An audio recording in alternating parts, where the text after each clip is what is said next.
Hi అండి, నమస్తే. Welcome to Ammu Kittu's world. ఈరోజు వీడియోలో టెంపుల్ స్టైల్లో పులిహార ఎలా చేయాలో చూపించబోతున్నానండి. దేవీ నవరాత్రుల్లో రెండవ రోజు కూడా ఈ పులిహారాన్ని ప్రసాదం కింద నైవేద్యంగా పెడతారండి. మరి ఎలా చేయాలో చూసేద్దాం. ముందుగా ఇక్కడ నేను 1/2 kg వరకు చింతపండు తీసుకొని వేడి నీళ్ళు పోసి 10 నిమిషాలు నానబెట్టి ఇలాగా చింతపండు పులుసు చిక్కగా తీసుకోవాలండి. ఇలా మొత్తం కూడా తీసుకున్నాక పక్కన పెట్టుకొని, అలాగే 1/4 kg పల్లీలు, ఆవాలు, శనగపప్పు తీసుకున్నానండి. ఇక్కడ అల్లాన్ని సన్నగా తరిగి పెట్టుకోవాలి. ఎండుమిరపకాయలు, కరివేపాకు, 10 పచ్చిమిరపకాయలు తీసుకోవాలండి. ఒక ప్యాన్ తీసుకొని ఇందులో నేను 200 గ్రామ్స్ వరకు ఆయిల్ వేసానండి. ఆయిల్ వేసాక ముందుగా మనం తీసుకున్నాం కదండి చిక్కటి పులుసుని వేసుకొని కొంచెం ఇలా మూత పెట్టి మీడియం ఫ్లేమ్లోనే ఉడికించుకోవాలండి.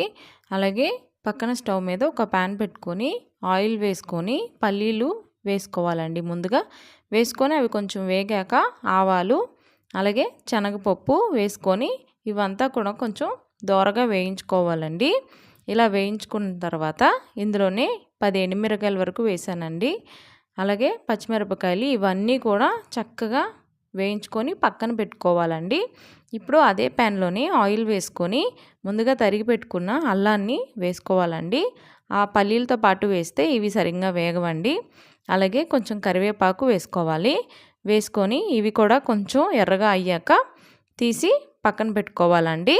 ఇవన్నీ పక్కన పెట్టుకున్న తర్వాత మనం ముందుగా ఉడికించుకోవడానికి పెట్టాం కదండి చింతపండు పులుసు, ఇలా కొంచెం సగం ఉడుకు రావాలండి. వచ్చాక ఇందులోనే 2 స్పూన్ల వరకు పసుపు, అలాగే తగినంత సాల్ట్ వేసుకోవాలండి. మీరు కల్లుప్పు అయినా కూడా ఇక్కడ యూస్ చేసుకోవచ్చండి. మళ్ళీ కలిపేసి మనం ముందుగా వేయించి పక్కన పెట్టుకున్నాం కదండి, అవన్నీ కూడా ఈ చింతపండు పులుసులో వేసేసి బాగా కలపాలండి.